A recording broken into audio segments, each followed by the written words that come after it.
Imagine que há um lugar onde as ideias mais estranhas sobre as armas estão reunidas. Deveria ser algo como isto.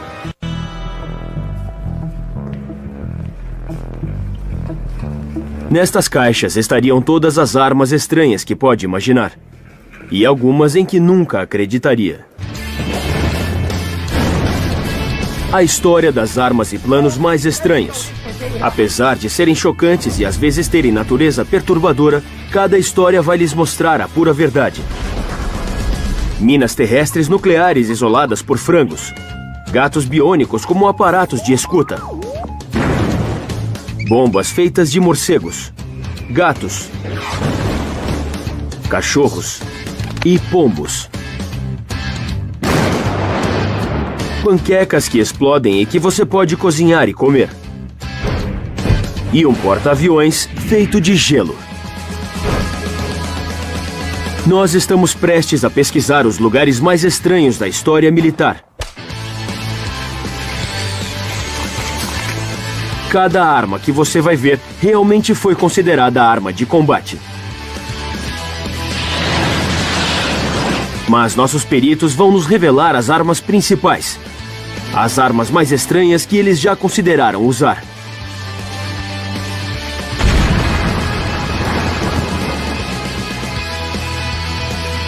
Armas estranhas.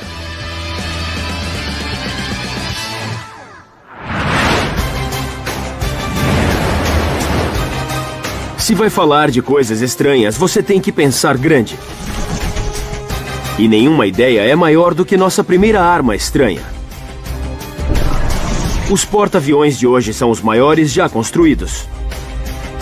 Tem mais de 300 metros de comprimento, com uma couraça com a espessura de uns 20 centímetros, podendo levar 70 aeronaves ou mais. Mas estes serão meros anões comparados com o cérebro de um cientista britânico. Em 1942, ele planejou construir um porta-aviões maior do que o edifício Empire State, com uma couraça impenetrável que seria construída com gelo. Gelo? Água congelada? Embarcação de gelo. Ideia estranha, construir um porta-aviões de gelo. Espera aí, eles tentaram usar gelo para fazer um porta-aviões? Agora, quem fez isso?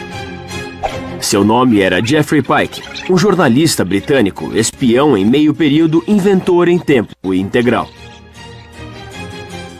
Pode parecer muito estranho, mas a história a seguir realmente aconteceu durante a Segunda Guerra Mundial. Pike, sem dúvida, era excêntrico. Ele queria ter pessoas malucas no seu departamento perfeito de pesquisa militar. Pike queria usar gelo por dois motivos simples. Primeiro, havia pouco suprimento de aço durante a Segunda Guerra Mundial. E segundo, o gelo flutua. Lembram-se do Titanic? Ele afundou. Mas e o iceberg? O iceberg não afundou porque não podia. A água tem uma propriedade para, quando congela, fica mais leve do que quando é líquida. Significa que flutua naturalmente. Com certeza existe uma lógica quase desconcertante nisso. O gelo pode flutuar, mas como nosso teste de alta tecnologia está prestes a mostrar, o gelo não é apropriado para uma situação típica de combate. Imagine que ele seja atingido por uma bomba. Ele se parte. Não há surpresa nisso. O gelo tem uma estrutura em cristal que o torna muito frágil. E fragilidade é ruim quando você está sendo atacado com explosivos. Mas Pike pensou nisso. Ele tinha um ingrediente secreto que podia resolver o problema. Uma substância flexível que é um isolante natural, que pode proteger fisicamente a estrutura cristalina do gelo. Um material verdadeiramente milagroso chamado serragem. A ideia realmente era explorar as propriedades de dois materiais diferentes e combiná-los para isso. Sem dúvida, o novo material era tão resistente quanto o concreto. E como podemos ver, é a prova de ataque em massa. Nossa! Eles o chamaram de Pykrete.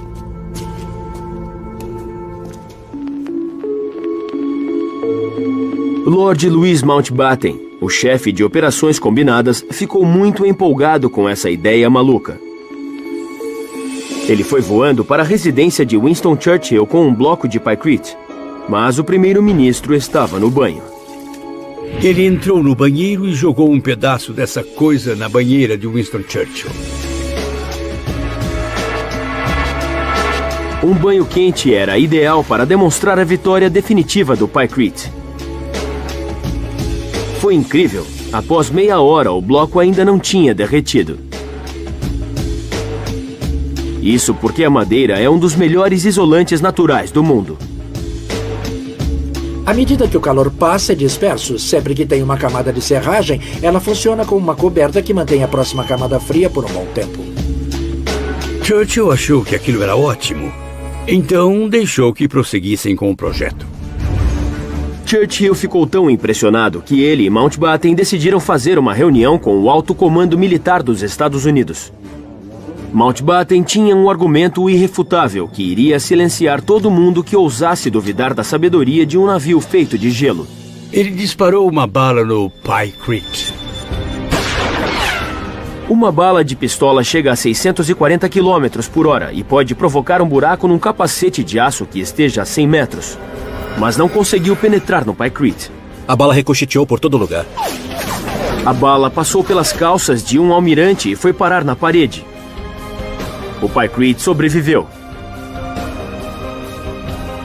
O navio de gelo inafundável de Pike recebeu sinal verde. À medida que a história se revelava, todos ficaram um pouco empolgados. O almirante queria uma carcaça à prova de torpedo com espessura de 12 centímetros. A esquadra aérea queria um deck de 600 metros de comprimento para seus pesados bombardeiros. E a marinha queria um leme de 30 metros de altura. Seria um porta-aviões 2 vezes maior do que os de hoje. Mas eles se esqueceram de uma coisa. Para construir esse monstro, eles precisariam de fábricas refrigeradas enormes para esfriar o Pykrete a menos 30 graus Celsius. E do que são feitas as fábricas de refrigeração? Do mesmo material raro que tinha inspirado a pesquisa desde seu início: aço. Na verdade, consumiria mais aço para construir a fábrica refrigerada do que para fazer um navio de aço. Simplesmente não havia aço disponível para construir um navio cuja principal vantagem era não ser feito de aço. A ideia de um navio de gelo simplesmente derreteu. Perto, mas sem charuto. Resultado, foi construído um protótipo com 18 metros. Ele levou quase um ano para derreter. Projeto congelado. Genial. Armas estranhas não conhecem limites. O tipo de mente que idealiza um navio de gelo dificilmente vai obstruir o caminho. Através da história moderna, algumas das ideias mais malucas têm envolvido animais. E quando se trata de usar animais como armas, os guerreiros estranhos realmente cruzaram fronteiras. Agora, com o início da Guerra Fria, as coisas ficaram meio fora de controle. Estamos na década de 50. Todos na Europa temem um ataque surpresa do exército russo. Então, uma ideia era levar as minas terrestres para um novo nível. É uma ideia que vai envolver armas nucleares e aves domésticas. Começa a Operação Pavão Azul. Operação Pavão Azul, 1957. A história por trás do projeto Pavão Azul é o tipo de história sobre uma ideia perfeitamente razoável que quase sai dos trilhos. Isso quer dizer, Se considera usar bombas nucleares como minas terrestres, tenha uma ideia razoável. Eles enterrariam uma série de armas nucleares de 10 quilotons ao longo da fronteira da Alemanha Ocidental e Oriental. Essa enorme quantidade de armas nucleares seria detonada por um timer eletrônico. Mas havia um pequeno problema. Não funcionava quando estava frio. Condutores eletrônicos são sensíveis a temperaturas geladas.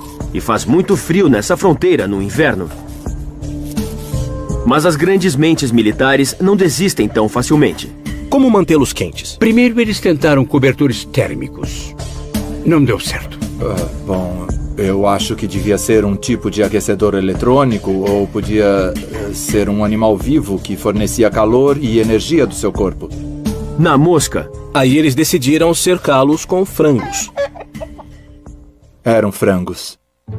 Ideia estranha, aquecer minas terrestres nucleares com frangos. A ideia por trás disso era simples. Os frangos são animais de sangue quente, realmente quente. A temperatura média do corpo do frango é de 42 graus Celsius. Se você colocar 40 frangos em uma caixa, eles aumentam a temperatura em 8 graus. Então, os frangos podem ser usados como isolante natural. Isso era bizarro. Como manteria os frangos vivos? Como evitaria que os frangos escapassem? Como impediria que os frangos chegassem na bomba e a desarmasse? O que você faria com as fezes dos frangos que ficariam espalhadas por todo lugar? Os planos para a defesa do mundo livre claramente estavam indo adiante. Por sorte, alguém em algum lugar viu a realidade. Resultado: 10 aves foram propostas. Nenhuma foi usada. Cérebro de ave. Levar tanques com a ajuda do calor de frangos parece algo idiota, mas, como veremos, esta é uma história longa e ridícula do uso de animais em armas estranhas. De pombos como localizadores de bombas a mosquitos como armas de destruição em massa, os guerreiros das armas tentaram de tudo para transformar animais em armas, incluindo fazer do melhor amigo do homem um detonador de tanques. Tanques alemães Tiger no fronte russo. É a Segunda Guerra Mundial e os nazistas estão avançando no fronte oriental. Os tanques ainda são o problema. Dessa vez, são os russos que estão tentando deter os nazistas das divisões Panzer de Hitler. Mas tudo que eles tentam não dá em nada antes mesmo de chegarem próximos. Os tanques alemães eram fenomenais, eram eficientes e extremamente destruidores, e havia o problema de como se eliminar um tanque. Eles não tinham as munições que temos agora como munição antitanque. E como você levaria essa arma para o campo de batalha? O melhor jeito de bombardear um tanque era por baixo. E para fazer isso, os russos precisavam de um sistema de orientação com velocidade, agilidade e inteligência. Conheça Shadow.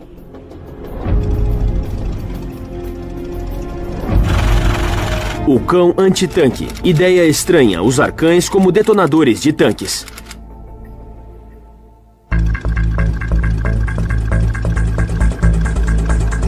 Shadow vai nos ajudar a demonstrar como os russos treinaram seus cachorros. Os treinadores usaram a técnica chamada de reforço positivo, que ficou famosa pelos experimentos de Ivan Pavlov e seus cães em 1927. Após completar uma tarefa, Shadow recebe uma recompensa, o que faz com que ele queira fazê-la novamente. Os russos treinaram o cão para completar uma série de tarefas. Correr para baixo do tanque inimigo, pôr a bomba, voltar correndo. É chamado de cadeia. Ele tem que olhar para o tanque, ele tem que seguir o comando, tem que correr rápido, ele tem que ir embaixo do tanque. Você pode treinar essas operações, sabe, em sequência ou isoladas, e daí juntar todas com o reforço que é dado no final. A próxima parte é que é realmente perigosa. Temos que pôr isso nele. Sim. Hoje isso seria visto como crueldade com o animal. O cachorro carrega uma mina de 13 quilos em uma jaqueta amarrada nas suas costas. Para que isso dê certo, os russos tinham que treinar um cachorro como Shadow para puxar a corda e liberar a bomba. Isso é chamado de modelagem. Quando ele olha para a corda, você lhe dá um reforço e continua a fazer isso. Daí ele vai tocar a corda com sua boca e ele vai puxá-la. É um plano ambicioso. Shadow tem que liberar a bomba no lugar exato e exatamente no momento certo. Teria confiança de que treinaria um cachorro e de que ele iria deixar isso no lugar certo? Não teria. Não mesmo. Foi aí que as coisas não deram certo para os russos. Quando puseram o plano em prática, os cães corriam para baixo do tanque e corriam de volta para os treinadores, geralmente com a bomba ainda presa nas costas. E assim ele voltou para a prancheta de desenho com uma só coisa para arrumar: com disparo automático.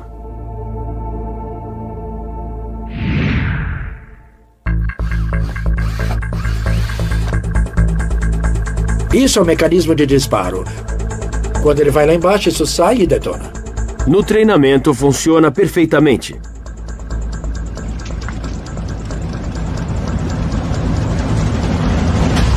O problema é que os russos não pensavam ou cheiravam como cães.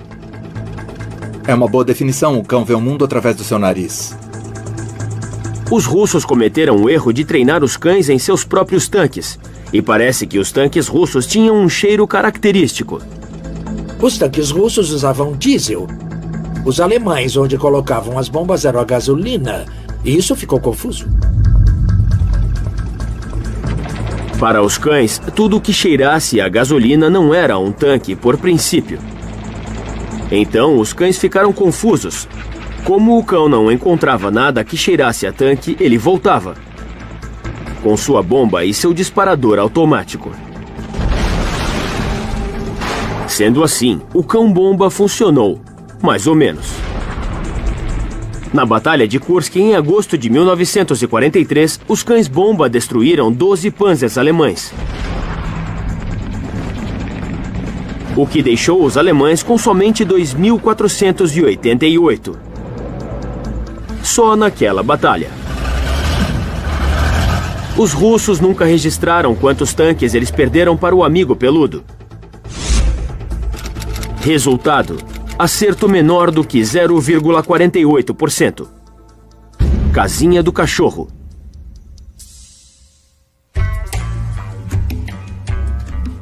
Uma vez mordido, tome cuidado. Durante a década de 50, os peritos de armas estranhas diminuíram suas ambições na busca pelo sistema perfeito de lançar armas. É pequena e é mortal. É um inseto. Operação Grande Zumbido, 1955. O Mosquito, filme da Enciclopédia Britânica, 1947. A Aedes aegypti é um mosquito mortal que transmite a febre amarela. Junto com seu primo, que transmite a malária, ele tem matado mais pessoas do que qualquer arma feita pelo homem. Isso levou os americanos a imaginar: será que os russos conseguiriam tornar os mosquitos em um exército voador? Pequenos insetos horríveis e certamente, usados como armas, seria uma coisa útil aos militares. É um tipo de arma biológica antes das armas biológicas. 1/3 das pessoas picadas pelo mosquito iria morrer. Só esse dado é uma prova muito contundente. Ideia estranha: armas de destruição, mosquitos. Você vai jogar um monte de mosquitos da febre amarela no lado inimigo e esperar que eles iniciem a febre amarela que irá matá-los. Mas será que os russos poderiam converter os mosquitos em uma arma de destruição em massa? O único modo de descobrir isso era fazer o teste de fogo. Mas os militares americanos queriam manter essa pesquisa em segredo. Então eles fizeram os testes em seu próprio quintal. Uma das coisas que me chamam a atenção sobre a Operação Grande Zumbido é que eles testaram em americanos. Em um dia lindo de primavera, em maio de 1955, e os bons cidadãos da Geórgia não sabem que estão prestes a tomar parte em um dos experimentos de massa mais perversos da história das armas. Enquanto os bombardeiros lançavam suas bombas, ninguém suspeitava que eles iriam lançar 300 mil mosquitos pelo estado.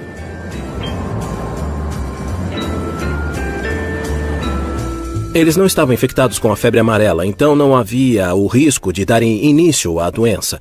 O objetivo era ver como os mosquitos iriam se disseminar. 330 mil insetos sedentos de sangue iriam ser espalhados por uma área de cerca de 1 km², atacando centenas de moradores indefesos. O Big Buzz provou que um ataque biológico usando mosquitos era possível. Mas lembrem-se, isso só foi usado pelos militares americanos contra seu próprio povo.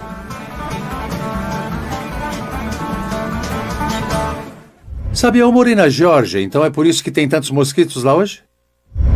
Eu estou meio zangado com isso. Resultado: deu certo em seu próprio povo. Fogo amigo. O problema das minas com frangos, os cães antitanques e os navios feitos de gelo é que tudo isso é muito estranho para dar certo. Mas às vezes, apenas às vezes, as ideias mais simples alcançam o sucesso. A história a seguir é 100% verdadeira. Ela envolve um herói diferente emergindo de circunstâncias difíceis. Fronte Ocidental, França, 1918. Como pedir por socorro se está cercado e preso em território inimigo? Essa era a pergunta do 77º Batalhão Americano, o batalhão perdido que ficou preso na floresta francesa durante a Primeira Guerra Mundial. Eles estavam cercados pelos alemães, mas ninguém sabia que eles estavam com problemas. Com as mortes se acumulando, eles precisavam desesperadamente enviar uma mensagem ao quartel-general. A comunicação é uma das coisas mais importantes que você tem que ter no campo de batalha. Perigos da guerra. A comunicação no campo de batalha era muito difícil de se ter. Sob condições normais, o que eles faziam era usar a comunicação disponível, a comunicação por fio, o telégrafo. Mas estas não eram circunstâncias normais. A única esperança deles de sobreviver estava nas mãos da alta precisão do sistema de entregar pelo ar. O pombo. Pombo correio. Ideia estranha. Comunicar-se através de pombos.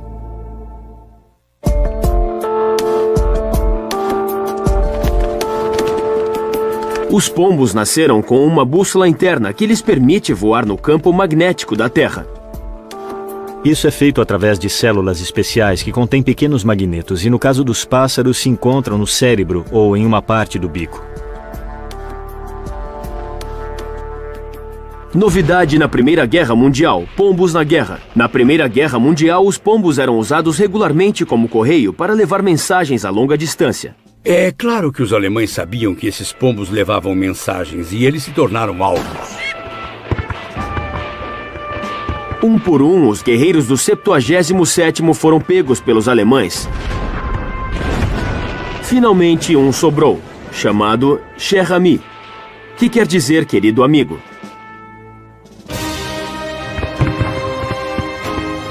Ele conseguiu passar pelo território inimigo. Atiraram no seu peito. Cegaram um olho dele. Sua perna ficou pendurada pelo tendão. Mas isso não o deteve. Enfim, Cher Ami chegou ao quartel-general do exército americano. E sua mensagem salvou o batalhão perdido da morte. Cher Ami recebeu uma perna de pau e foi declarado um grande herói americano. Ele foi enviado aos Estados Unidos pelo general americano John J. Pershing por ter salvo 194 homens. Resultado: Cher Ami recebeu a Cruz da Guerra por seu heroísmo. Outros pombos seguiram o seu exemplo. Sucesso! Existe uma medalha chamada Dickens, que é dada para animais por sua bravura. E os animais que mais receberam medalhas Dickens foram os pombos.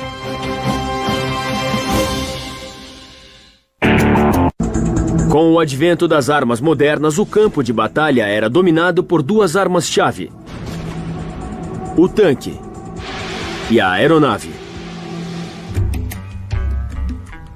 Para os guerreiros estranhos, o próximo passo parecia óbvio. Asa do tanque A-40. Ideia estranha: criar um tanque voador. A ideia do tanque voador que é visto é uma aeronave nova, os tanques são novos, você cria os dois e tem uma arma de última geração.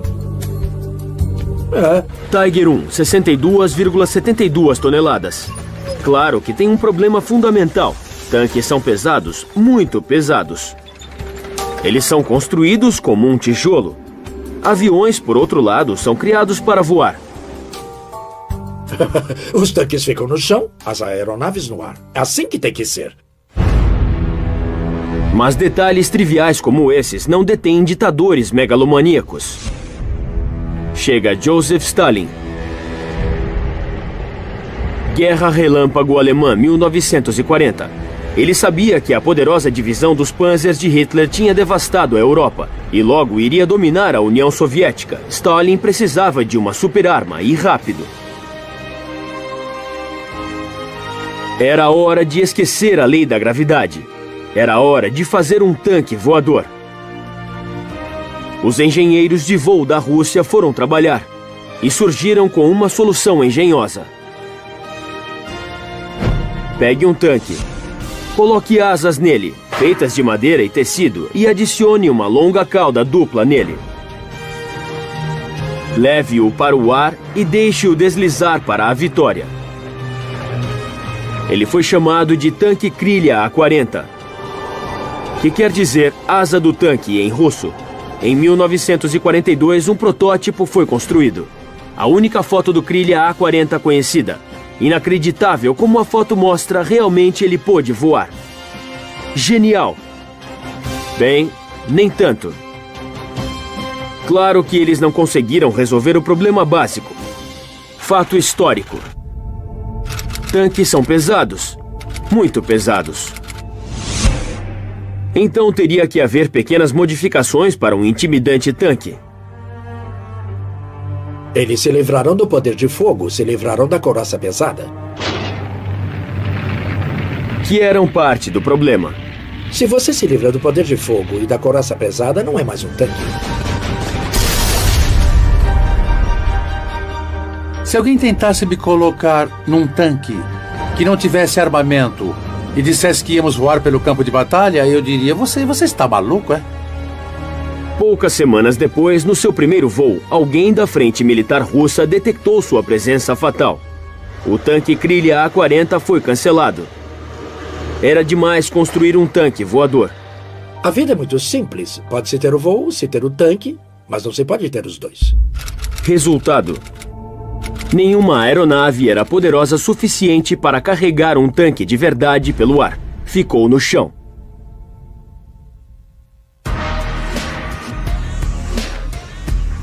Se não pode fazer um tanque voar e ainda governa o ar, talvez você devesse tentar outra coisa. No final da década de 50, as aeronaves individuais estavam no auge. E era o sonho de todo intelectual superar a ficção científica e fazer o homem flutuar no espaço. Aerociclo Pawnee VZ-1. Ideia estranha: criar uma plataforma para um homem só. Filme de teste do VZ-1, 1956. Em 1956, a Marinha Americana conquistou isso com o aerociclo Pawnee Hiller VZ-1. Uma plataforma transportada por via aérea parecia o modo perfeito para explorar e ficar numa posição de onde eles poderiam ver muitas coisas. Essencialmente, o VZ-1 era um mini helicóptero com um homem de pé nas pás. As duas pás enormes viravam em direções opostas abaixo dos pés do piloto, permitindo a subida, e eram direcionadas pelo piloto simplesmente mudando seu peso de lugar, uma técnica chamada de controle sinestético. É o mesmo princípio da prancha de surf no ar, mas mesmo os bons pilotos tendiam a cair da prancha de surf. Se caísse da plataforma, você ia ser esmagado pelas hélices que estavam logo abaixo. Mas esse não era o verdadeiro perigo.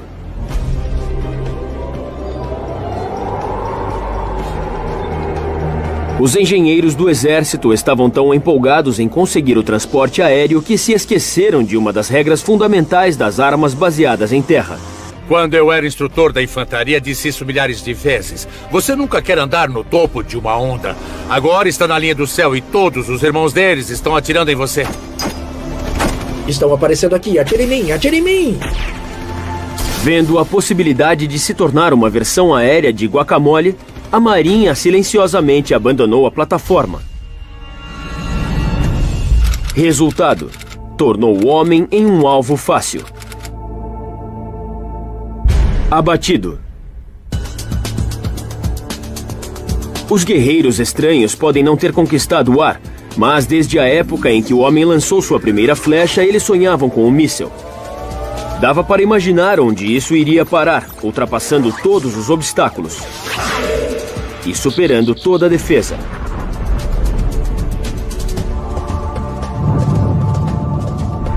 Mas antes do BICM, antes do laser, dos satélites e computadores, a engenhosidade do homem iria usar outras coisas, como pombos e gatos, e até criar uma solução vinda do ar.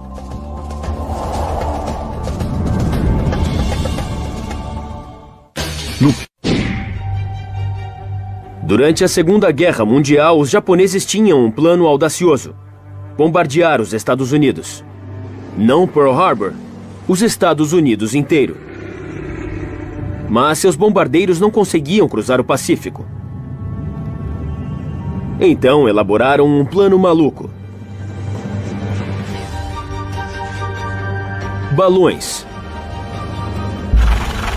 BICM, balões intercontinentais com mísseis. Ideia estranha, mísseis em balões intercontinentais. A ideia era simples: colocar o balão no ar, colocar uma bomba nele, fazê-lo cruzar o Pacífico e esperar que ele atingisse os Estados Unidos.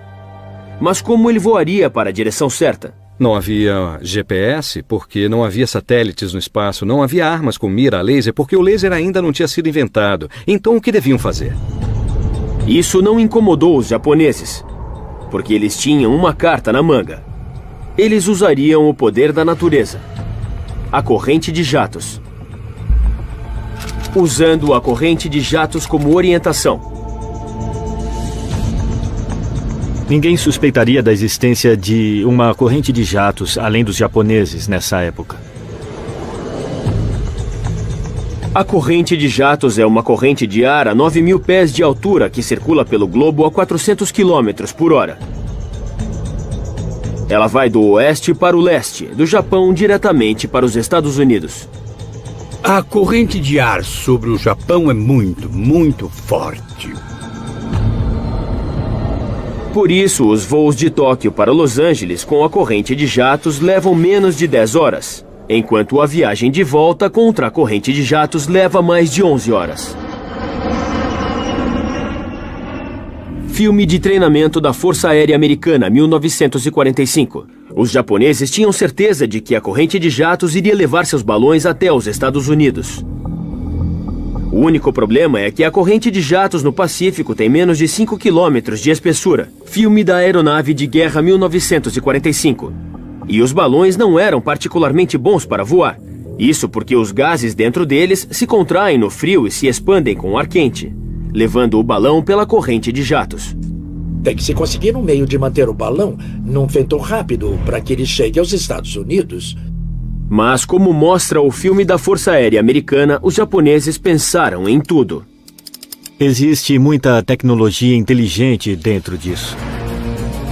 À noite, quando o balão resfria e se contrai, ele sai da corrente de jatos.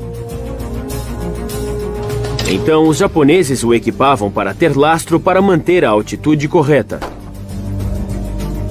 De dia, quando o balão se aquecia, ele subia de novo. Então ele expulsava o hidrogênio expandindo para parar de subir. Deu certo. Embora as bombas levassem 3 dias para atravessar o Pacífico, os japoneses tinham inventado um míssil em balão intercontinental, o BICM.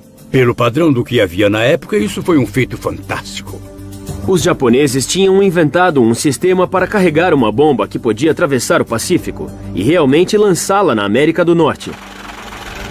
Nota histórica: este foi o único bombardeamento intercontinental em terras americanas que teve sucesso na história. Filme da Aeronave de Guerra 1945. Isso parece impressionante até você perceber uma coisa simples. Entre novembro de 1944 e abril de 1945, o Japão lançou mais de 9.000 balões com bombas para os Estados Unidos. Mas somente 300 parecem ter caído em solo americano. Filme da Aeronave de Guerra 1945. Você tem que ser honesto. Esta não é uma arma guiada. Se espera que a natureza leve na direção certa. Como arma de terror, ela funcionou. Os balões realmente chegaram aos Estados Unidos. Como este filme raro mostra, eles caíram do Alasca ao Texas, da Califórnia a Detroit. Mas nenhum balão atingiu um alvo estratégico. Não dá para pensar numa arma mais aleatória que essa. Resultado: só 1 em cada 30 chegou aos Estados Unidos. Nenhum atingiu um alvo maior. Perdido. Se você quer atingir um alvo distante, você precisa de um sistema de orientação. E antes da época dos computadores, isso significava que você tinha que ser inventivo. Durante a Segunda Guerra Mundial, alguns cientistas da Marinha dos Estados Unidos eram muito criativos. Eles acharam que tinham o aparato perfeito. Gatinho bomba. Ideia estranha: usar um gato para guiar uma bomba. A bomba guiada por um gato era uma ideia que, mais uma vez, era uma dessas coisas que pareciam bizarras. Mas a ideia por trás disso era simples. Gatos odeiam água. Então a Marinha disse: sabem, podemos usar isso. Essa foi a ideia que os pesquisadores renegados tiveram. Um arnês é amarrado no gato, que está dentro da bomba, e é jogada de uma alta altitude sobre o navio inimigo. Como o gato não quer se molhar, ele vai tentar guiar a bomba para dentro do navio. Como o gato se mexe e se vira, o arnês é desenhado para que o gato mexa o rabo para acertar a bomba diretamente nos navios japoneses. Não é surpresa que a ideia não tenha funcionado por 2 razões simples. Primeira, gatos não têm medo de água. E mais importante, a bomba gera muita força G sobre o gato, então o gato acaba desmaiando. Assim, seu sistema de orientação acabava. A bomba guiada por gato afundava sem deixar vestígios. Se alguém viesse a mim e dissesse: olha, vamos usar gatos para guiar mísseis, vamos jogá-los em navios porque gatos não gostam de água, provavelmente eu daria um soco no seu rosto e diria: você é um idiota. Resultado: nunca foi usado em combate. Perdeu de lavada. Estava se tornando claro que gatos não eram ideais para o sistema de orientação de bombas. Em 1943, a Marinha Americana estava desesperada para obter um aparato que pudesse bombardear o Japão. A solução deles era o cérebro de criança do Dr. Lytle S. Adams, inventor diabólico de meio período.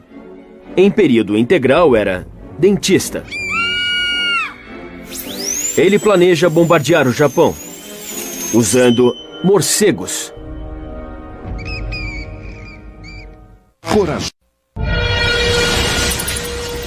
Em 1941, o Dr. Lytle Adams estava visitando uma caverna de morcegos das cavernas de Carlsbad quando ele soube que os japoneses tinham bombardeado Pearl Harbor. Os 2 eventos se fundiram em sua mente e ele surgiu com um plano astucioso. Morcego bomba. Ideia estranha: usar morcegos como aparato incendiário. Um morcego bomba? Você está ficando maluco? Mas Adams não estava completamente louco, ele fez as contas. Havia 2 modos de jogar 15 quilotons num alvo. Um é: você pode jogar uma bomba atômica. 15 quilotons. sem problema. O outro modo de fazer isso é você usar 1 milhão de morcegos com 15 gramas de grande poder incendiário ou explosivo. O mesmo efeito, 15 quilotons.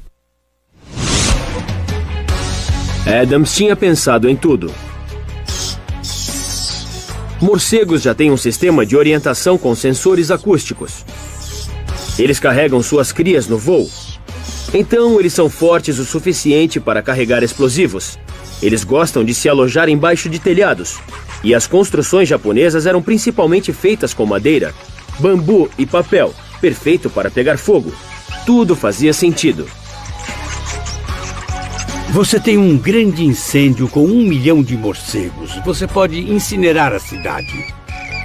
É uma estranha combinação de lógica e loucura. A ideia podia ter morrido, exceto que uma de suas pacientes era casada com um homem muito poderoso. Franklin Roosevelt disse que esse homem não era louco. Eu não acho impressionante que o presidente tenha decidido ir em frente com isso. Eu acho que eles precisavam tentar qualquer coisa. E se a ciência mostrou que podia dar certo, o teste mostrou que ia dar certo, o que se tem a perder? Uma pesquisa de $2 milhões e o desenvolvimento do programa estavam caminhando. Para tornar os morcegos em pequenas bombas, Adams usou uma nova invenção secreta. Um explosivo gelatinoso chamado napalm. A Força Aérea jogaria centenas de containers, liberando milhares de morcegos a cada vez. Cada morcego levaria 15 gramas de napalm preso ao seu peito e com um timer. Uma vez que o napalm fosse detonado, iria incendiar sem piedade.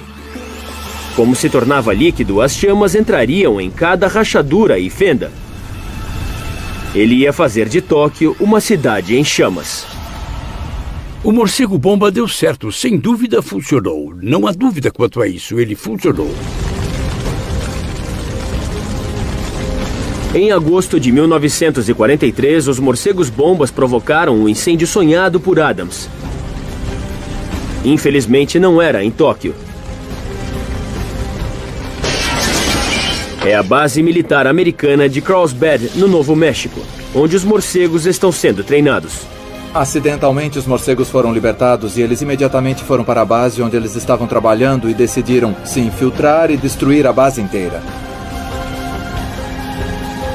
Graças aos morcegos, a base aérea americana queimou e virou cinzas.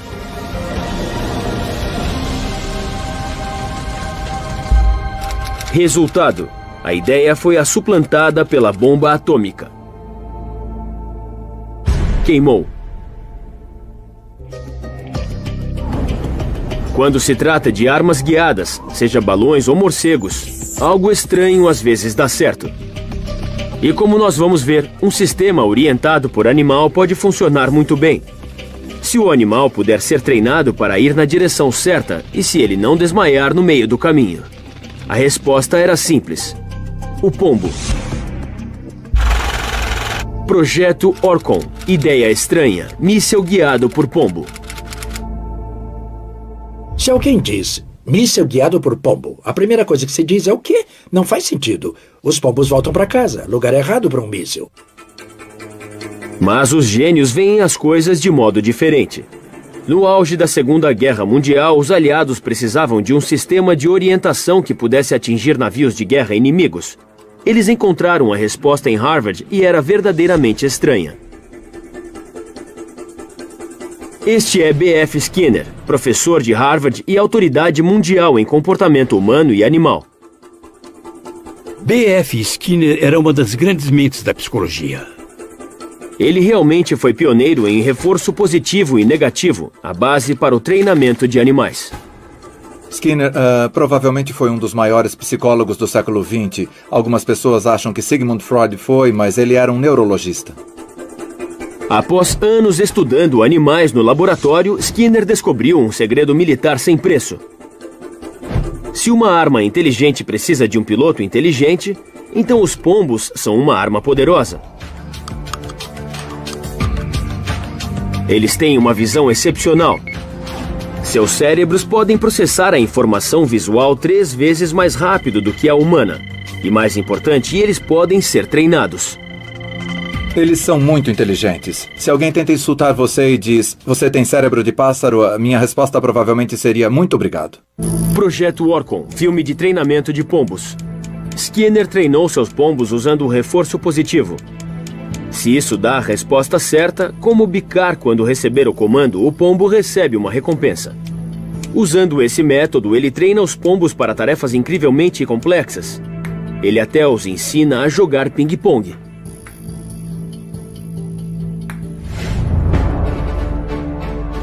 O projeto Pombo recebeu verba do Fundo Militar.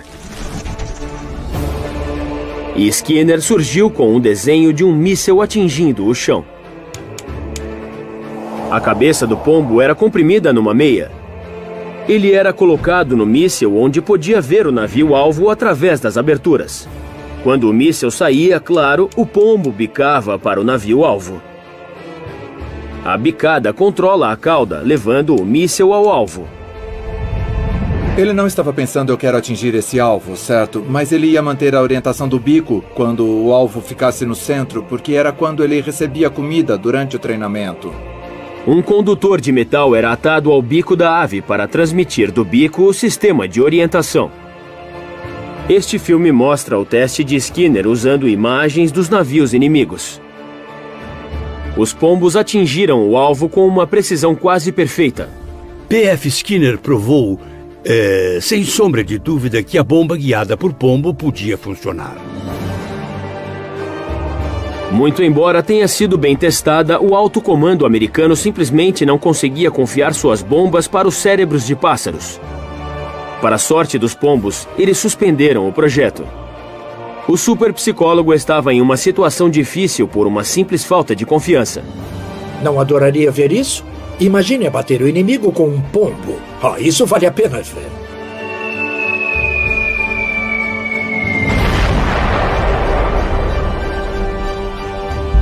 Resultado: cancelado em 1944, revivido em 1948, mas suplantado pelos sistemas de orientação eletrônicos. Abandonado.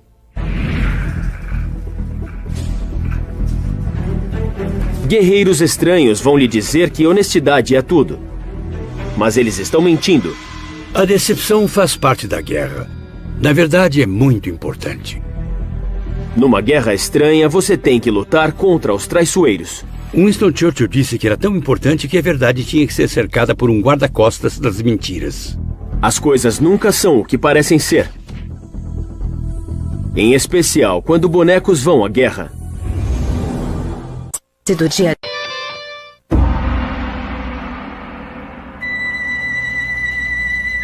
Bonecos têm uma história longa e sem glórias nas armas estranhas, que totaliza quase 1.300 anos. Uma fortaleza da dinastia chinesa Tang estava sob ataque e não tinha mais flechas. Então, o general surgiu com um plano astucioso.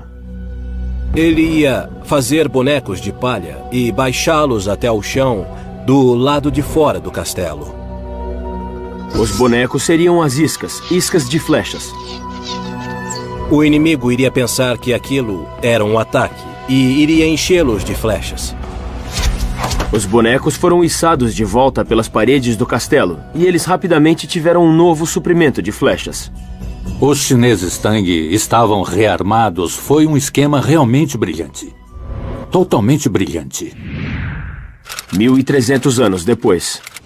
Filme de treinamento anti-atirador, Primeira Guerra Mundial. Usar bonecos para rearmar suas tropas, sem dúvida, foi inteligente. Mas, durante a Primeira Guerra Mundial, eles deram um passo adiante. Eles salvaram milhares de vidas diretamente. Durante a época das trincheiras, o exército britânico perdeu inúmeros homens para um inimigo invisível. Atiradores alemães altamente treinados. O atirador pode estar bem longe e, de repente, alguém é morto. Eliminar os atiradores tornou-se a prioridade número 1. Mas como você mata alguém cujo principal objetivo é ficar escondido? Bonecos mortais. Ideia estranha, usar bonecos como isca para atiradores. Nossos especialistas em armas estranhas estão prestes a demonstrar. Nosso atirador inimigo vai se esconder atrás de uma dessas 5 árvores. Usando um boneco, os aliados têm que encontrá-lo e eliminá-lo. Passo 1. Detectar o fogo inimigo. Os bonecos que foram usados na Primeira Guerra Mundial para detectar atiradores em particular não eram muito reais. Mas podiam atirar neles, e esse era o objetivo, que o inimigo atirasse neles.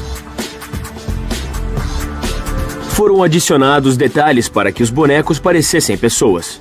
Para tornar a coisa mais real, você dá ao boneco uma série de características para se parecer com um homem. As características do boneco não importam. Você só precisa que alguma coisa pareça real. Você faz uma coisa em psicologia chamada conclusão. Você completa a cena. O atirador vê um capacete, um cigarro e um movimento humano. Então o cérebro diz que é um alvo humano. Passo 2. Usar buraco de balas como um localizador. Como a trajetória da bala é em linha reta, a saída e entrada de ferimentos traçam uma linha, apontando a direção da localização do atirador. Peraí. Ótimo. Sim, ele está na 2. Está na 2. Passo 3. Termine o trabalho com um ataque da artilharia. Filme de treinamento anti-atirador. Bonecos apareceram em inúmeras batalhas durante a Primeira Guerra Mundial, incluindo a de Somme, e através de estimativas, eles salvaram mais de 3.500 vidas. Resultado, bonecos foram usados para matar atiradores de 1915 a 1918. Atingido. Então, o princípio psicológico de conclusão foi usado para enganar atiradores desde a Primeira Guerra Mundial. Mas na década de 80, cientistas e espiões tinham uma melhor compreensão de como isso podia funcionar. E um agente iria usar a conclusão para ajudá-lo a desaparecer no ar. Ponto cego. Ideia estranha. Usar um boneco para desaparecer. Novo México, 1985. O ex-agente da CIA, Edward Lee Howard, é suspeito de passar segredos vitais para a União Soviética. Os Estados Unidos suspeitavam dele, e ele estava sob vigilância. Howard está encrencado. A rede está chegando perto e ele está ficando sem opções. Howard decide que tem que fugir e pede ajuda da esposa para poder escapar. Nenhum agente da CIA tinha tido sucesso em desertar para a União Soviética, mas isso não deteve os Howard. Os Howard eram espertos, tinham experiência com espiões, sabiam como era a vigilância e sabiam como enganar alguém. Eles tinham que montar uma cena como uma peça, tinham que forjar uma ação. Usando a arte do boneco como arma, Edward Lee Howard planejou que seus vigilantes fossem enganados. Este experimento moderno vai demonstrar como Jake Fernie é um neurocientista. Ele parece estar perdido, mas é encenação. Seus colegas estão esperando na lateral. Mesmo desenhando o experimento e fazendo parte dele, você não acha que vai dar certo. O que Jake realmente queria saber é quanta atenção as pessoas dão ao que acontece à volta delas. Enquanto a pessoa olha para o mapa, o colega de Jack troca de lugar com ele. Lá vamos nós. Mas a pessoa não percebe. E o Paul chegou e trocamos. Nossa! Isso é constrangedor. As pessoas acham que seus olhos são como câmeras de vídeo e pegam cada detalhe, mas na verdade é chocante vermos como poucas pessoas percebem. Este é o fenômeno conhecido como ponto cego. Quando estamos focados em uma área, como um mapa, não vemos ao redor. A chave é criar um ponto cego, então a troca acontece fora do alcance da visão. As pessoas acham que ainda estão falando com a mesma pessoa. Dificilmente a pessoa questiona os detalhes. Em certas situações, 90% das pessoas não notam a mudança. Você nem precisa ter uma pessoa viva respirando. Nosso velho amigo, o boneco, pode ficar aí. Sabe onde é que é? Desculpa, dá licença. Ah, claro. Obrigado. Você sabe onde está? Você... Isso é loucura. Mesmo Pode quando me faz o ajudar? experimento repetidas vezes, você não acredita que dá certo toda vez.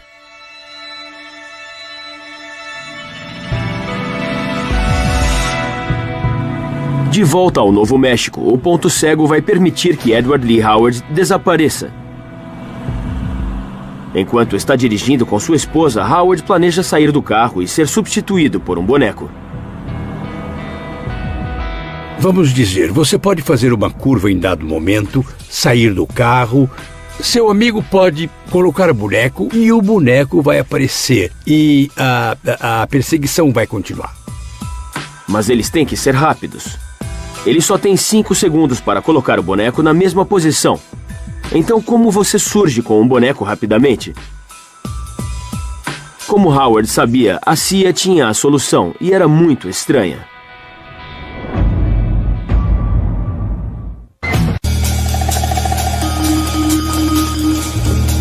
No início da década de 80, a CIA investigou como usar os bonecos no ponto cego. O que eles precisavam era de algo que se parecesse como um ser humano e pudesse ficar ereto em segundos. Eu acho que seria alguma coisa como um airbag, algo rápido. Eu comecei a pensar nessas bonecas que às vezes são usadas para outros propósitos. Mas uma entrega de bonecas infláveis para Langley podia levantar sobrancelhas. Alguém tinha que ir na loja e dizer: com licença, eu gostaria de uma dúzia de bonecas infláveis, por favor. Mas não se preocupe, estamos com a CIA. É perfeitamente legítimo. Sim, e daí?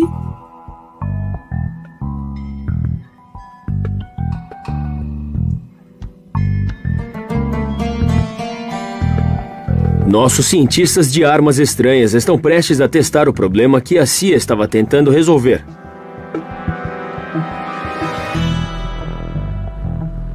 Fato histórico, a CIA realmente testou a tecnologia Jack in the Box, ou JIB, de 1980 a 83.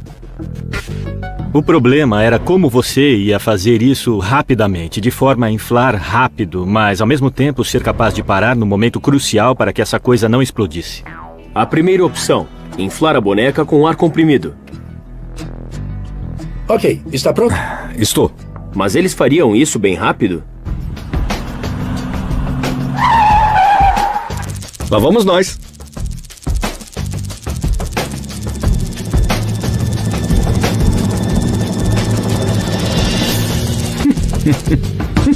Dez segundos. Está muito lento e a boneca ainda está meio vazia. A segunda opção, claro, era usar algum tipo de gás comprimido e certamente um de fácil manuseio, como o dióxido de carbono que você encontra em extintores de incêndio. A opção do extintor. Tem uma pressão mais alta, é mais rápido e mais arriscado. Pelo menos para a boneca. Atenção, atenção, estamos parando agora. Oh, nossa! O que é isso? Acontece um resfriamento muito rápido. Em outras palavras, você tem um congelamento instantâneo onde coloca o extintor de incêndio. Congelamento e plástico não se misturam. O fato é, bonecas infláveis não foram feitas para rapidez. Howard e sua esposa Mary sabiam dos testes da CIA. A história revelou que eles tinham uma técnica muito mais simples. Mary está dirigindo.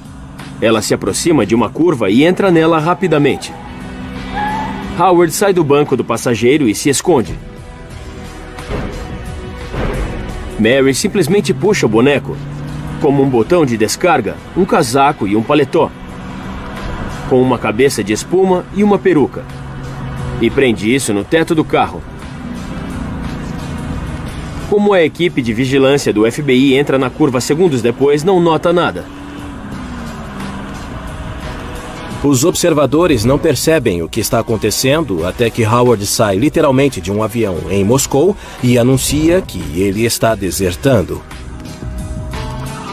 E Howard conseguiu isso apenas com um boneco e um casaco. Entrada na curva, pare!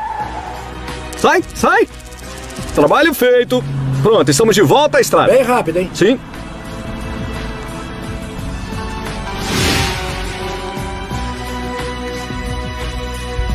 Resultado: em 1985, Edward Lee Howard se tornou o primeiro agente da CIA a desertar para a União Soviética. Sucesso!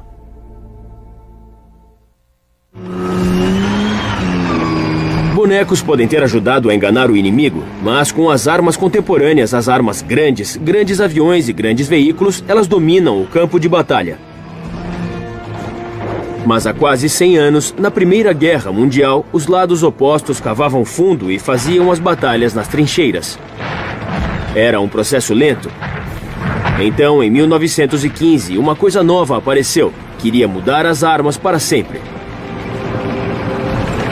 Essa coisa nova era o tanque. Em geral, os tanques são incríveis porque aqui você tem uma fortaleza de aço se movendo, caminhando pelo campo de batalha, carregando todo o seu poder de fogo. Muitos tanques da época pesavam menos de 30 toneladas, para serem ágeis. Mas um líder achou que maior era melhor.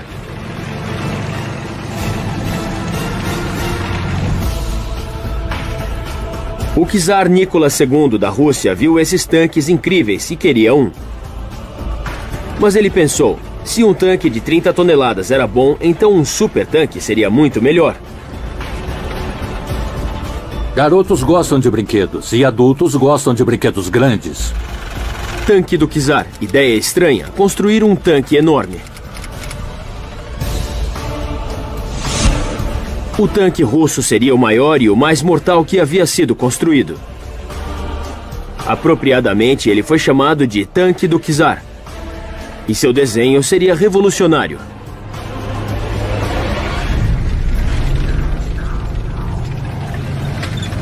Muitos tanques tinham esteiras para poderem atravessar o campo de batalha, mas as esteiras tornavam-os lentos. A velocidade máxima de um tanque que os britânicos tinham conseguido era de 6,5 km por hora. Um homem andaria mais rápido. Os russos não só queriam que ele fosse grande, como queriam que fosse rápido. Muito rápido. Então eles tiveram uma ideia brilhante. Um tanque enorme com rodas.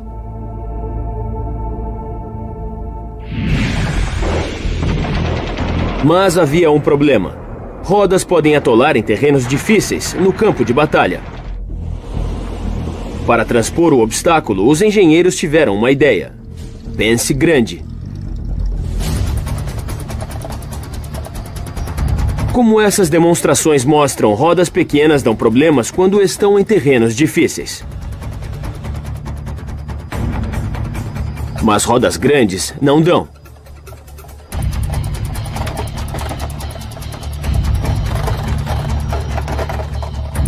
O tanque do czar era um tipo de loucura. Era quase como um triciclo mutante. E os russos não recuaram. Eles colocaram rodas na frente de 9 metros de diâmetro, 5 vezes maiores do que um homem. Não havia só uma, haviam 3 torres de tiros montadas em cima e dos lados.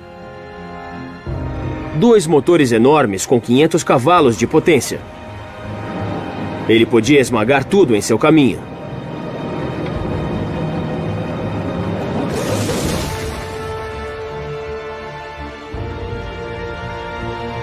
Em agosto de 1915, o tanque do czar estava pronto para os primeiros testes. Em uma floresta secreta fora de Moscou, a demonstração começou na frente dos principais generais russos. O tanque enorme não parava por nada. No processo de teste, eles levaram o tanque para a floresta e o tanque atolou. Mas então aconteceu uma coisa. O tanque bateu em um lugar com lama e imediatamente atolou. Como isso podia ter acontecido? Com certeza, essas rodas gigantes tinham sido desenhadas para isso. Mas eles se esqueceram de uma lei básica da física. Dobrando o tamanho da roda, torna-se 8 vezes mais pesado.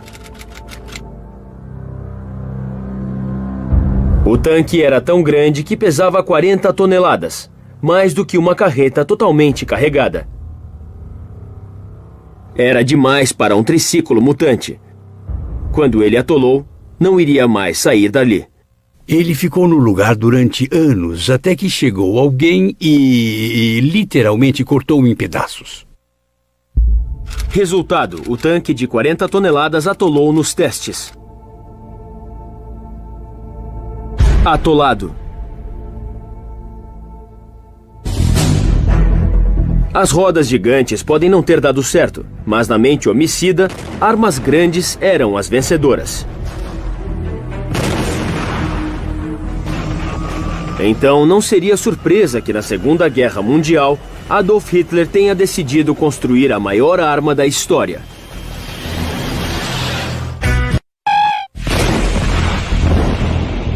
A Segunda Guerra Mundial viu as armas se tornarem maiores e mais estranhas, graças aos nazistas. Em 1943, elas começaram a ser construídas em um bunker colossal próximo da costa da França, não muito longe da Grã-Bretanha. A estrutura do mamute tinha 21 metros de altura e 11 metros de profundidade, com paredes de até 5 metros de espessura, feitas inteiramente de concreto. Se isso desse certo, poderia lançar 36 foguetes V2 a cada dia. Filme do teste do V2 1943. Ele ficou conhecido como Le Blockhaus. Le Blockhaus, alvo estranho, bunker indestrutível.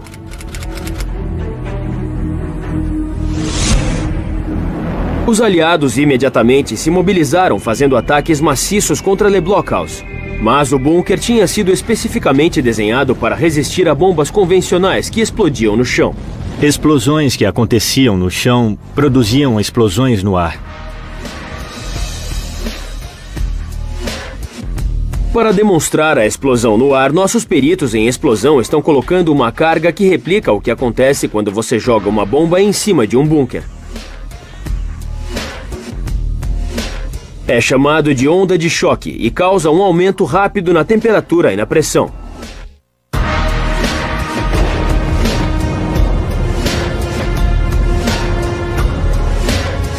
E essa energia é absorvida pelas paredes do bunker, que é bem espessa para aguentar a explosão. Apesar do poder da explosão, o efeito é mínimo.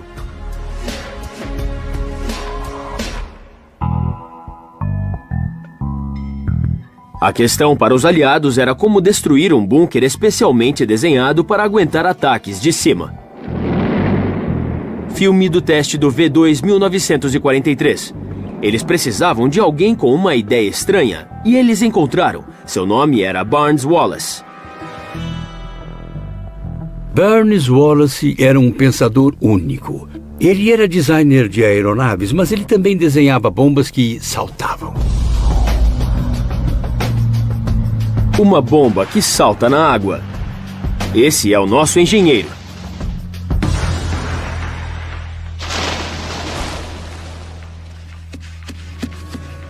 Barnes Wallis percebeu que ele conseguiria o mesmo efeito se ele conseguisse, de algum modo, enterrar sua bomba sob Le Blockhaus. Ao invés de deixar a bomba explodir no chão, você tinha que colocá-la abaixo do chão. A terra é mais densa do que o ar, então ela transmite muito mais potência diretamente para as fundações do prédio. Um mini terremoto.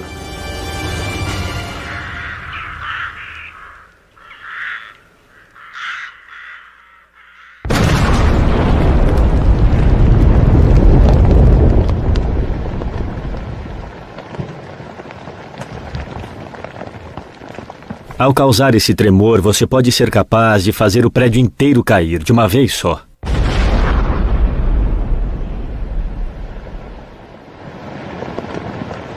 Mas os aliados não podiam entrar na França ocupada e começar a cavar buracos enormes sob um dos prédios mais resistentes do mundo. Então Barnes Wallis teve uma ideia brilhante. Uma mina que cavasse um túnel.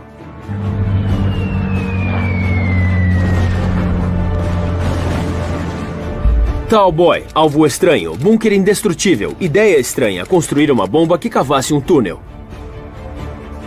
Talboy era a bomba mais estranha do mundo. Sua ponta era feita de aço blindado. Ela era colocada em um bombardeiro especialmente modificado, desenhado para carregar o seu peso e ser jogada de 6 quilômetros de altura. Isso dava tempo para a bomba acelerar em mais de 4.000 quilômetros por hora, mais do que 3 vezes a velocidade do som. Seu nariz muito duro permitia que entrasse fundo no chão. Então ela explodiria, criando um terremoto em miniatura que faria com que o Le Blockhaus desmoronasse. Barnes Wallis tinha criado uma bomba que podia ser jogada para baixo. Agora era a hora de colocar isso em prática. Em 19 de junho de 1944, um bombardeiro Lancaster modificado pelo Esquadrão 617 da Força Aérea Britânica sobrevoou o canal com o Tallboy a bordo. Destino: Le Blockhaus. Os alemães não suspeitavam de nada. A bomba penetra no chão e, como Wallace previu, causa um mini terremoto. A missão é um sucesso. Le Blockhaus não tem mais conserto e os foguetes V2 são colocados fora de serviço para sempre.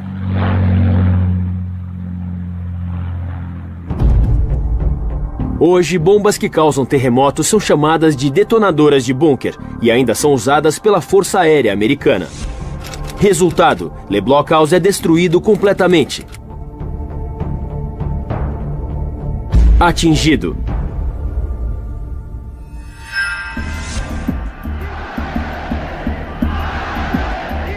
O lançamento do foguete V2 não era o único plano dos nazistas para atacar a Grã-Bretanha. É 1943. O coração industrial da Alemanha nazista está sendo atacado pelos bombardeiros dos aliados. A força aérea de Hitler, a Luftwaffe, não foi capaz de realmente contra-atacar. A Alemanha não estava se saindo muito bem. Agora Hitler queria armas incríveis que fossem capazes de atravessar o canal. Um super canhão que fosse capaz de atirar em Londres a partir da França ocupada. 160 quilômetros de distância. Hitler era um megalomaníaco.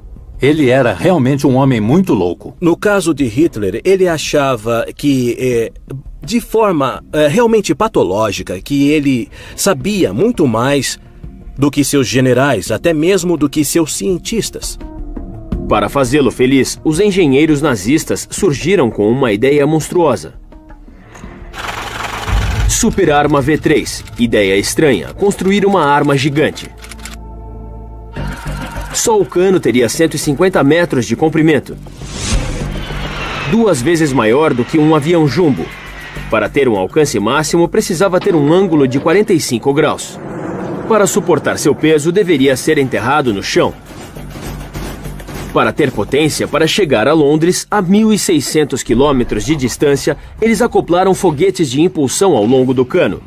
À medida que a bomba passasse a cada impulsionador, o explosivo aumentava sua velocidade. As cápsulas deixariam o cano a mais de 5.000 quilômetros por hora, 2 vezes mais rápido do que um jato de combate. Atingiriam Londres em 2 minutos, e diferente de uma bomba ou míssil, você as ouvia chegando. De Superarma V3. Em março de 1944, ela estava quase pronta para destruir a Grã-Bretanha. Mas uma arma desse tamanho era difícil de esconder. Todo mundo notou. A resistência francesa notou, os moradores notaram, e eles notificaram os britânicos e os americanos, que imediatamente foram atrás disso. Esperaram até estar quase completada. E daí eles usaram uma bomba de 6.000 quilos para acabar com isso. As bombas eram mais poderosas do que os Tallboys de Barnes Wallis. A superarma de Hitler era como um super pato no alvo.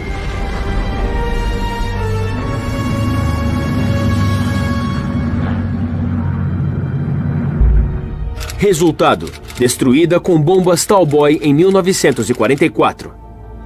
Falhou.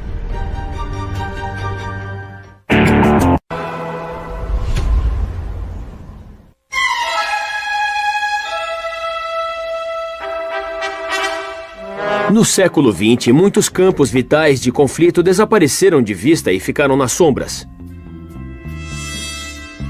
Esta é uma história de guerra com microfones ocultos, agentes químicos nocivos, comida que explode e engenhocas covardes.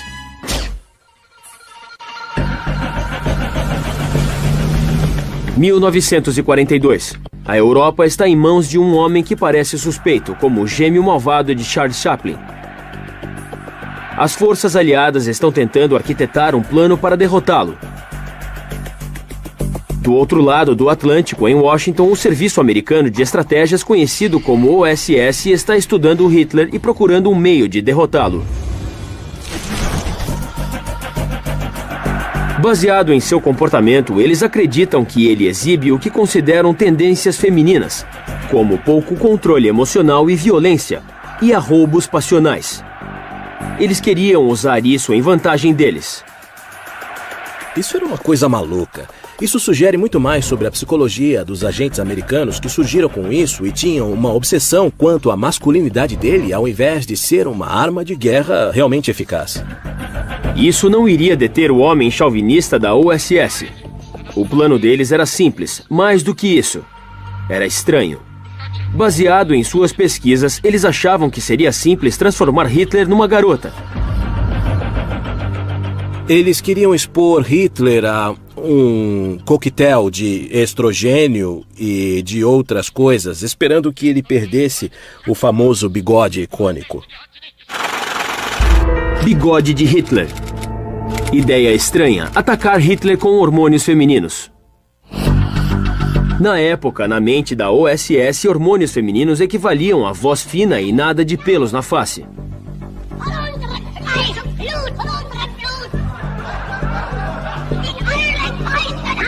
Um ataque direto ao bigode mais malvado da história. Mas o plano tinha uma falha fatal. Dar estrogênio a um homem não faria seus pelos faciais caírem nem sua voz ficar fina. Mas eles seguiram com seu plano. Eles pagaram para o jardineiro de Hitler colocar estrogênio em sua comida. Mas eles nunca descobriram a falha de seu plano, porque o jardineiro jogou fora o estrogênio e embolsou o dinheiro. Mesmo porque a USS não podia aparecer na sua porta e exigir seu dinheiro de volta. Resultado: cientificamente impossível. Sem cabelo. Japoneses ocupam a China, 1942. Os serviços de estratégia podem ter se esforçado muito lutando contra os nazistas, mas eles estavam no Oriente Distante e eles tiveram uma ideia explosiva. Novembro de 1942. Os agentes secretos da OSS no Japão ocuparam a China, que estava trabalhando para sabotar o suprimento das linhas japonesas. Mas isso significava explosivos potentes e eles eram difíceis de esconder. Você é um espião e está disfarçado, é um sabotador. Claro que não pode andar com um grande saco escrito bomba nele.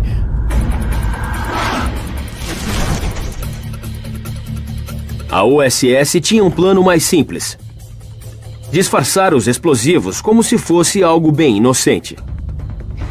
Tia Jemima. Ideia estranha, comida explosiva. Eles misturaram 80% de explosivos com 20% da sua melhor farinha. Parecia exatamente com farinha. Isso foi muito inteligente. A OSS escolheu o nome da sua mais famosa mistura para panquecas, Tia Jemima. E eles tinham certeza de que isso ia passar pelos guardas nos pontos de checagem. Eu veria uma sacola de farinha e não pensaria que fosse material explosivo. Mas e se os guardas decidissem confiscar a sacola de farinha explosiva e fazer uma panqueca com ela? Nosso perito em explosivos de armas estranhas está prestes a fazer uma panqueca usando a fórmula original da OSS. Pegue 3 xícaras de Tia Jemima, pureza militar, um pouco de fermento, leite, um ovo e misture bem. Agora comece a fritar e fique bem longe. O segredo estava no explosivo que eles usaram, chamado HMX. HMX não só se parece com farinha, como também é altamente resistente ao calor. Durante o teste, a OSS deixou que uma de suas panquecas queimasse. Mas ela não explodiu. Você poderia cozinhar suas panquecas? Poderia comê-las em segurança. Poderia ter um sabor estranho, mas não ficaria envenenado. E mesmo após cozinhar isso, ela ainda podia servir aos seus propósitos reais. Nosso perito em explosivos vai demonstrar usando a panqueca que ele acabou de fazer. Embora ele tenha queimado a panqueca, ele ainda podia colocar nela fios de telégrafo, usando um pouco de massa e um pouco de fita adesiva, onde colocou 2 cápsulas explosivas com um pouco de plasticina. E pronto.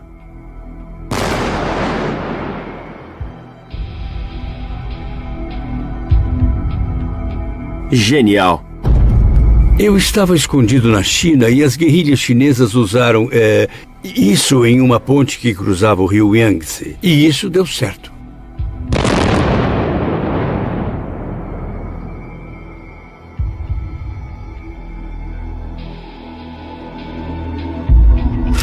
Resultado: 15 toneladas foram usadas na China durante a Primeira Guerra Mundial. Não foi detectada em nenhuma sacola. Sucesso! Tia Jemima era lindamente simples, mas o mesmo não se pode dizer da próxima ideia que surgiu dos sucessores da OSS, a CIA.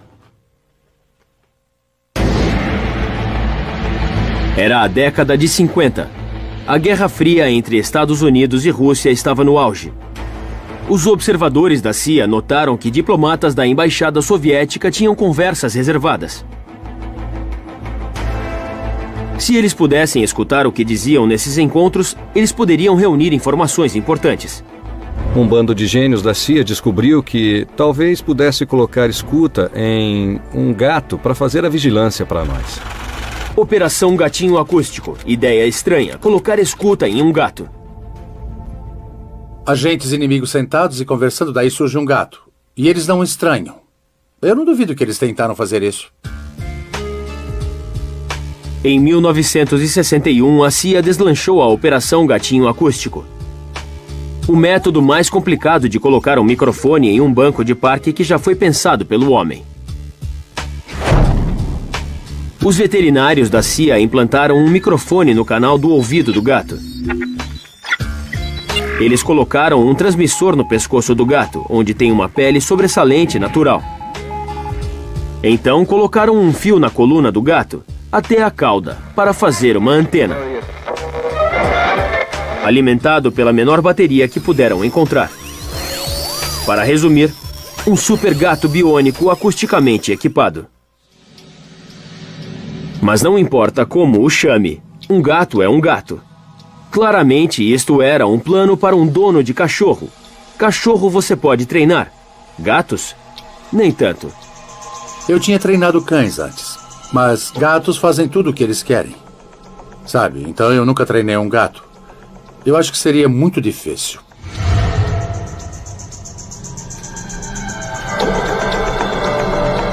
Mas fatos biológicos inconvenientes não iriam deter a CIA.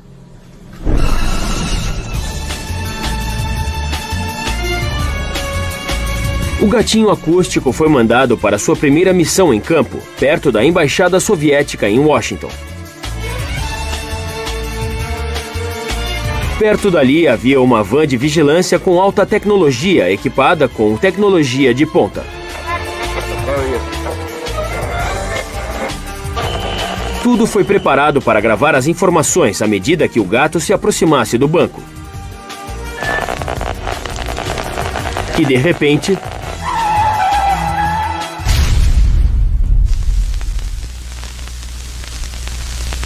a Operação Gatinho Acústico acabou sob as rodas de um táxi de Washington. Resultado: gato foi atropelado. Catástrofe.